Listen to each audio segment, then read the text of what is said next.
that behind Masonry and behind communism there has always stood international Jewry, have resolved to fight the horrible Jewish Masonic plague that is destroying our nation by preventing us from building our own civilization, by taking from us the space designated by God for us along the Vistula, the Varta, the Bug, and the Dniester, by poisoning our collective soul.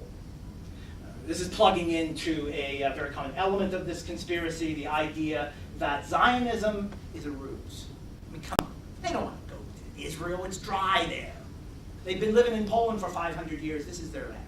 What they want to do is take over. That's what Zionism is really about. They just pretend to say they want to go to Israel. They'll actually create what they call a Judeo-Polsk Poland and enslave the Polish people. This was the sort of depth or heights of fancy to which these conspiracy theorists descended. The linkage of the church to the nation within this vision of struggle was very common by then. And that talk would have been viewed as just, yeah, I've heard of it. Not only was the passivity and loyalism of the 19th century forgotten, but interwar authors transposed their own commitment to action on behalf of the nation backwards, constructing a memory of uninterrupted Polish Catholic union. The most common way to do this was to cast the church as the sanctuary for the necessarily Catholic national essence, and to equate the denationalization policies of the partitioning powers with the more general process of secularization. One of the earliest articulations of this idea came from the magazine Push-Up in 1906, and as far as I know, this might be the first evocation of the phrase Polak Katolik. Pole and Catholic are words that are practically synonymous. In common everyday speech, we use these names interchangeably, understanding, not incorrectly, that one cannot be a Pole without being Catholic, and vice versa. It matters a lot to us, to the entire nation, what religion a person professes. For us Poles, partitioned as we are, the Catholic faith is a mainstay and a support, the bastion of our nationality. It is the bond that unites us and keeps us Polish. In this context, it's no surprise that Catholic authors in the interwar years tried to insert the church into the 19th century nationalist tradition, which had actually been quite secular. Books, a whole bunch of books came out with titles, with titles like these: Clerical Warriors for Church and Fatherland, The Social Activism of the Church in Poland, and the Martyrology of the Roman Catholic Clergy and Faithful under the Prussian and Russian partitions. These books like these, and there were many of them, there's just a few, paint the picture of the warrior priest. And there were such figures. Most of them got excommunicated because they were defying their bishops. But there were such figures. The writings of Father Mieczysław Żywczyński, the translated work of the French Jesuit Adrien Baudu, cast the Vatican's record in a new light, trying to explain away cum primum. That's always been a big problem. Those who had once pushed the outer edges of Catholicism in order to be nationalists are now brought into the fold and said to represent the essence of Polish Catholicism in these books. Even romantic poets like Adam Mickiewicz and Juliusz Słowacki are brought into the church and presented as great Catholic writers.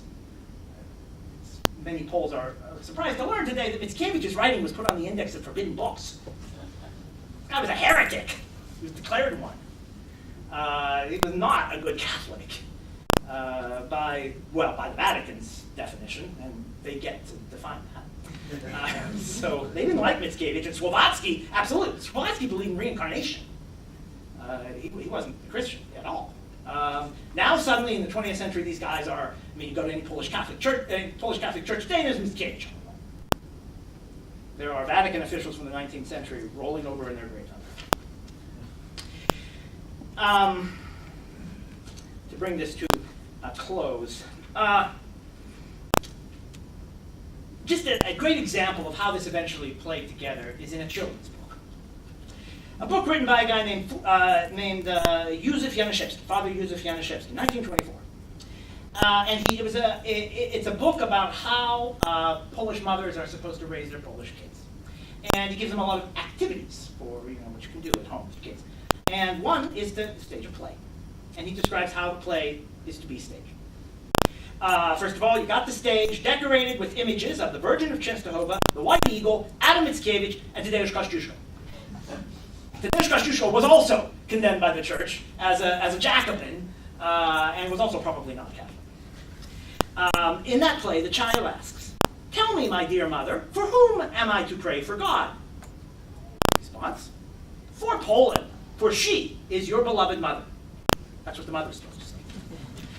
Father Janaszewski firmly established the link between Poland with a rhyme. This rhymes, I thought it was Polish up there. It rhymes in Polish, trust me. The faith and Poland are joined together so strongly that it would require a supernatural force to snatch the faith away from the hearts of Poland's children. With the faith would fly away the Polish spirit. Thus the Catholic faith is called the Polish faith. The Pole today holds to the faith with the fervor of the apostles, because it sweetens to him his life of thorns. Thus too, we often hear that Pole and Catholic are synonyms. Thus too, when a Pole loses his faith, he usually renounces his brother too. He loses his language, his Polish spirit, and rushes into the enemy's camp. Just as Janaszewski reached into the past to appropriate heterodox Catholic patriots like Mickiewicz for the church's cause, so did he project unanimity into the future by equating religious dissent with national betrayal. The assertion that Poland would collapse without Catholicism, that even the language would disappear without the church, would become widely accepted in Catholic circles. So much so that today it's taken as obvious. In 1933, a parish priest from the mountain village of Muszyna told his congregation, quote, "Every page of history is stamped with the slogan, God and Fatherland, because the enemies of the nation had always wanted to tear out and destroy the faith in their desire to destroy Poland, to denationalize us." Now, World War II would bring a lot of changes, obviously, to Poland. In addition to the millions of Polish Catholics who died between 1939 and 45, about 2.5 million Polish Catholics died between 1939 and 1945. About 3 million Polish Jews, Jewish Poles, died between 1939 and 1945. The boundaries of the country were shifted in a way that removed the diversity that had always been a part of the Polish landscape.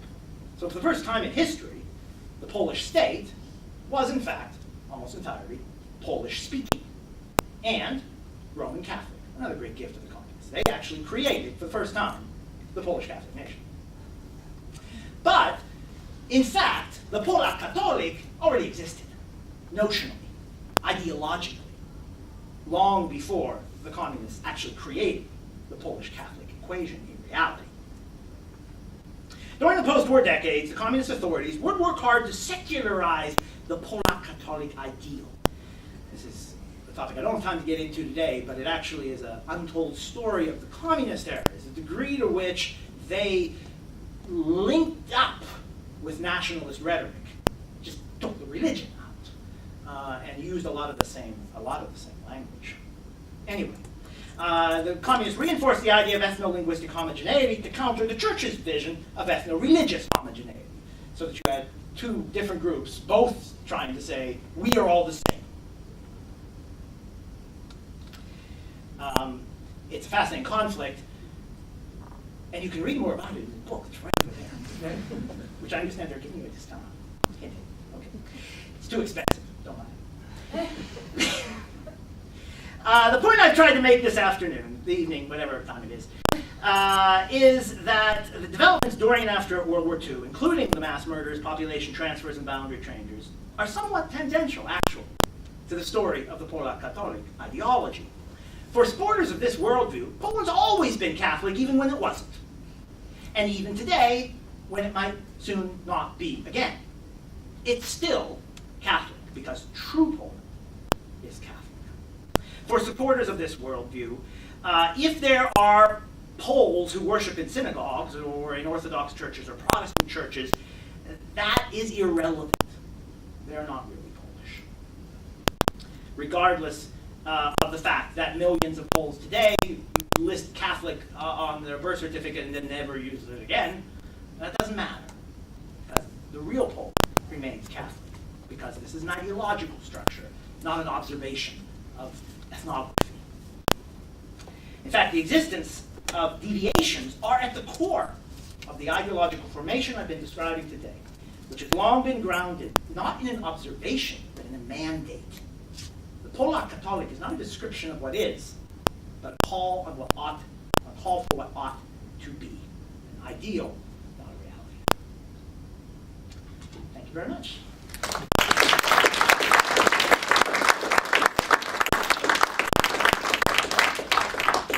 So I hope we have time for some questions or thoughts, comments. Jura, the law, and we have between that and the